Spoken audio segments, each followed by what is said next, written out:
Hello mga kapag-ibig! Kamusta po kayong lahat? Ayan! So, nawa po ay nasa mabuti po kayong kalagayan kung saan man po kayo naroroon ngayon at hindi po kayo naapektuhan ng bagyong Tino nitong nakaraang araw. And muli po, nagbabalik po tayo ngayon sa ating channel and meron po tayong i-feature uli na panibagong foreclosed properties. Pero pasensya na po kayo, no? Medyo na-busy na naman po tayo nito mga nakaraang malapit dito sa area. Magugustuhan nyo pong panoorin ito or magkakaroon po talaga kayo ng interest kasi ang napansin ko po sa mga bahay dito sa probinsya ay malalawak po yung kanilang mga nasasakop. Kung dito sa Manila area or sa mga karatig, 'di ba? Usually nasa 70 square meter, 75, 80 mga ganon. Tapos yung presyo ay nasa 1.7 million na or less than 2 million, no?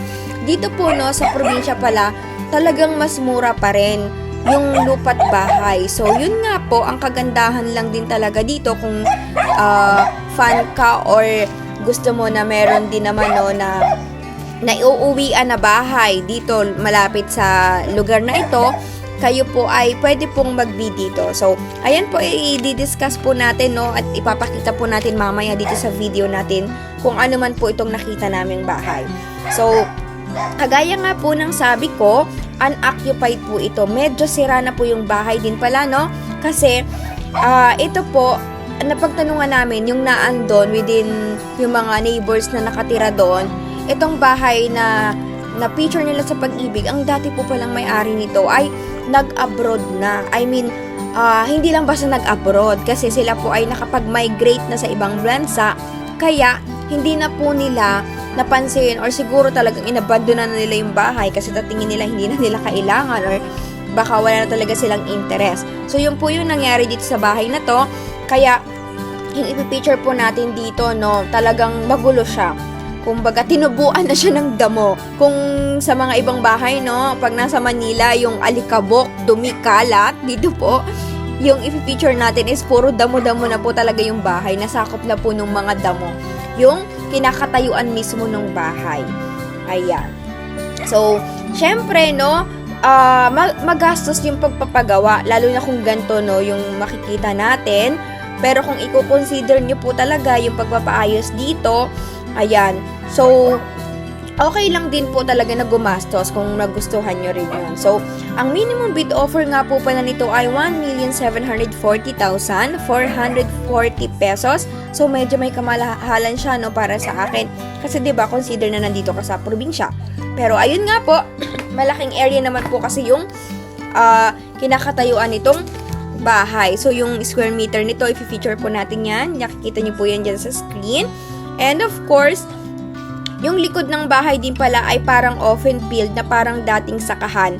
Kaya pwede po natin, no, isipin na posible magkakatubig kapag tag-ulan.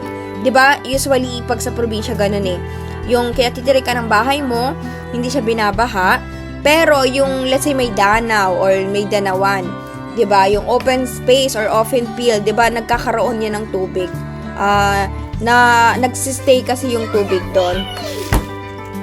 Stay kasi yung tubig doon.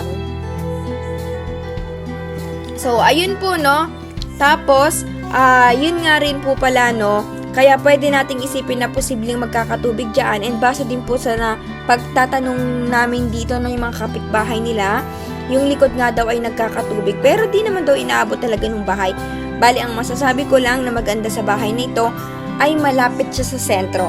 No, from SM Daet kasi, nanggaling kami, no, sa SM Daet, dumiretso kami dito, 15 minutes away lang yung layo ng bahay and dun sa SM. So, malapit din siya sa palengke, malapit sa gasolinahan, no, at sa mga opisina, pati na din sa eskwelahan.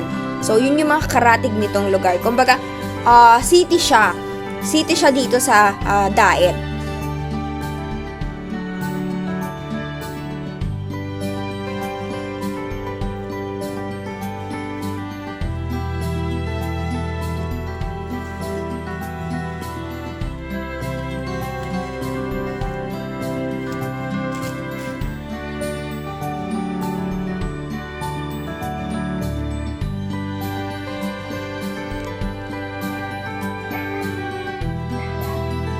So, ayun po, And yung next naman pong location natin ay this is located at Lot 6, Block 13, Harmony Village, Mang Cruz Daet. So, halos magkalapit lang talaga ang dalawang subdivision na ito.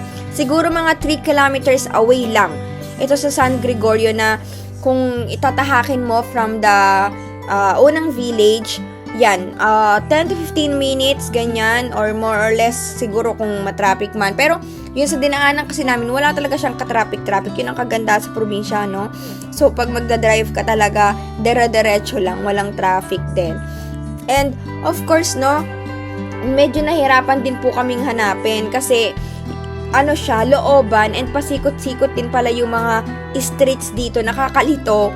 So, parang magkakamukha kasi siya. So, yun po yung nangyari. Kaya, medyo naligaw po tayo sa paghahanap ng bahay na ito.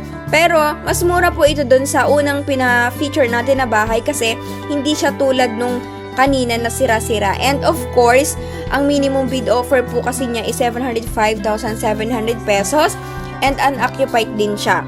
Yun nga lang po, no, this is row house. Yun yung style ng build nito. So, kaya siya mas mura compared dun sa una natin pinakita. And mukha namang matibay ang gawa at kahit papano malapit pa din naman ito sa sentro at sa lahat ng establishments na inyo pong kakailanganin. So, yun din naman yung kagandahan. Pero overall naman, nung nakita naman namin is okay naman talaga siya. Very affordable din. So, kung gusto nyo, you can start bidding, no, dito sa amount na ito. Taasan lang medyo konti kung gusto nyo pong kuhain at manalo kayo din sa bidding. And, kung sa Manila kasi, no, medyo marami nagbibid eh.